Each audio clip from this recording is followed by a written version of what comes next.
Well, hello everybody, it's Brother Todd with your Victory Minute for Monday, 13th of April. I pray that you had a great Easter weekend.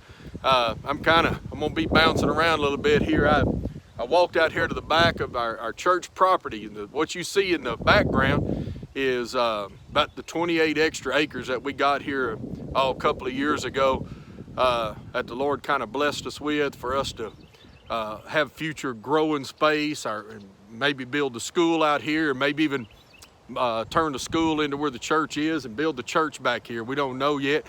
Lord willing, what you're looking at right now, one day is going to be a real big old tank. For those of y'all not around this part of the world that's listening to that, that's a big pond. And we'll have us a big old tank and real nice landscape kind of setting back here. And I'd walked out of the building to make this and was thinking about Psalms 30. I was reading it this morning, and yesterday kind of was a little hard on me. It's the first real Sunday of this whole thing, is this being away from you guys. That it was a blessing. It's Easter, and we celebrated it. I got to be with family, got to play with my grandkids and that kind of thing. But the reality was there was something big missing in Easter, and what was missing was being with all of y'all.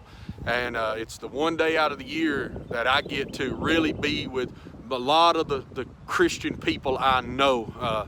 I've got, like I said, I've been around this part of the world all my life, and so there's lots of folks I'll get to see on Easter. I don't get to see at other times. And I was like, Lord, when's this gonna be over? I was asking Lord for it to be done. And I've been thinking about a verse, the end verse of there in Psalms 30, where at the end of the verse where he says that weeping may endure for a night, but joy comes in the morning. And we realize that's so true of life. So many times we have to go through things, and then it brings something greater. And it got me thinking about a reality that, in the Christian life, so much of what we do is for the future. When Jesus went and died on the cross, he died on the cross, and that was a very, of course, tough day. 33 years he walked this earth as a man, and those last 3 years of ministry, especially, so much of that time was such a hard press on him, but he endured it during that day so that he could bring a future result. And so much of where we find our satisfaction as Christians is in laying in store, not just for ourselves, but for others, having an eternal perspective.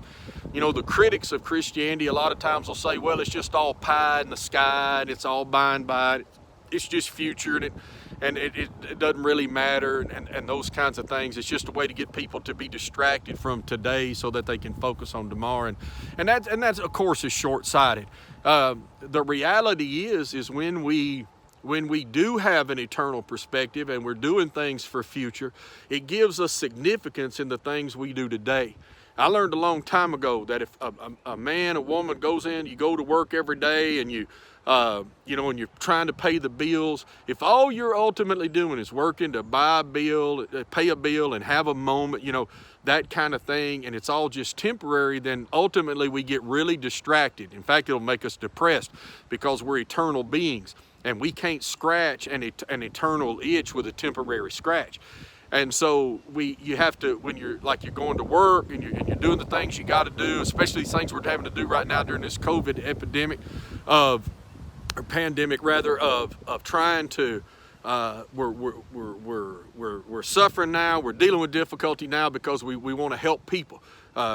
Many of you are inconveniencing yourself so somebody else can live, so somebody else doesn't get sick. What you're doing is it's for their future. You're working hard with your kids right now. Everybody's like, oh my Lord, the kids go back to school, I'm about to pull my hair out. But what we're putting into them right now is going to change their tomorrow. And that's the reason I walked out here on this land, because really all of us that are members of Victory right now, so much of what we're doing it's a pioneer movement. We're the first generation. So we're laying up for those that are coming. You can imagine, Lord willing, what this place looked like in 50 years when most of us ain't even on the earth, much less in ministry here in the church. That time will have come, but what we can do and what we have done builds towards a future for many more than just ourselves. And we find ourselves walking in the footsteps of Christ, where our day is a little more difficult but it brings something eternal. It has an eternal significance to it. And the reason I'm talking about all that is because you can apply that reality into everything you do. It's easy to just get caught in, like I was saying earlier, in just paying the bills and having a day and maybe looking forward to a vacation, and it comes and it goes and you're happy and then you're sad and there's nothing else there in it. But when you have that eternal perspective on it, you recognize the things you're doing for your family, the things you're doing for your kids, the things you're doing for your grandkids. Those of us that are, you're in my time of life now where you're grandpa and grandmas and that kind of thing. And you had this idea, well, when I get older, I'm going to retire and I'm going to go do this and that. But you find yourself at this opportunity of being able to pour these summer years, these fall years, these winter years, so to speak, into those grandchildren, into those kids, to take and to sacrifice. You've been sacrificing your whole life, but you recognize, boy, I can put more into my kids, it'll put more into my grandkids, and then that's going to carry us on into the future. And it's going to make somebody else's future stronger. And Christianity is anything, it's giving. It's anything, it's pouring out. It is sacrifice. Jesus said, you got to pick up a cross and follow me. It's not easy. It's not easy like everybody, like all the preachers on TV wanted to be so much at the time. I tell people, you got to watch what preachers say sometimes, because they'll say a lot of things just to be popular. They do a lot of things just to get somebody to put money in an offering box. If you remember, Jesus would have a crowd around him meeting needs, and then he'd say something that they didn't like or didn't understand, or it involved sacrifice or giving, and a lot of them people would go. They would leave. And so it's salvation's a free thing, but when we walk in the footsteps of Christ, we walk in the steps of a servant. And the great thing about that is when you get that mindset that what I'm doing here today means something in somebody else. It means something not only in my own eternity. That's too short-sighted to say I'm doing this for reward. Anything we got, God's give us the ability to get anyway, and it's Him that's doing it in us. And I mean, who wants to be that selfish? But to take and say, what I'm doing now, I'm pouring into somebody. That's what we do in church. It's what we do in our family. It's what we do in our work.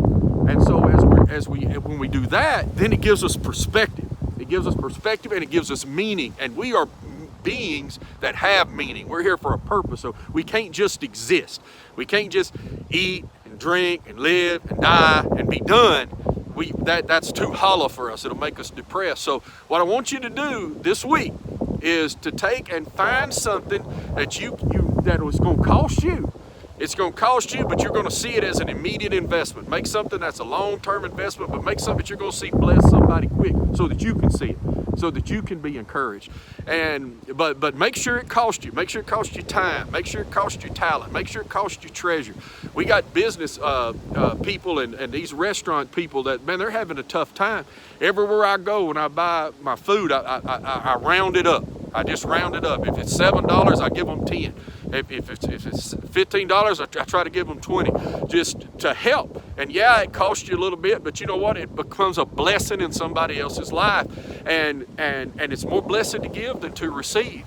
It's better to lay up and to put up, and we put our treasure. Jesus said, put your treasure where a moth can't eat it, the thief can't steal it, and rust can't corrupt it. And if you're putting your effort, your time, your kids, your grandkids, your church, your community, then right now, guys, it not only is going to bless them, but it lets us have the significance of life. Our life means something when we put something into somebody else. So all through this week, just take and look for opportunities. I'm going to give. I'm not going to quit. I'm not going to get discouraged. I'm not going to get down. I don't like this situation.